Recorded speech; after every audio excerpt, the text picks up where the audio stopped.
பறவை வானில் பறக்க தன் சிறகை நம்பி இருக்கு. சிறகில்லாத பறவை அது தரையில் விழுந்து கிடக்கு. அற்பமான பறவை என்று மனிதன் நினைக்க கூடும்.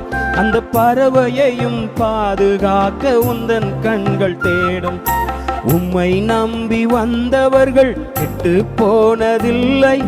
கெட்டு போக நினைப்பவர்கள் உம்மை நம்புவதில்லை. உம்மை நம்பி நானும் வந்தேன் ராசாவே. உம்மை ஒருபோதும் மறப்பதில்லை ராசாவே. உம்மை ஒருபோதும் மறப்பதில்லை ராசாவே. மண்ணை நம்பி மரம் இருக்கு, மழைய நம்பி பயிர் இருக்கு. உம்மை நம்பி நான் இருக்கேன் ராசாவே. இயேசு ராசாவே. உம்மை தேடி ஓடி வருபவர்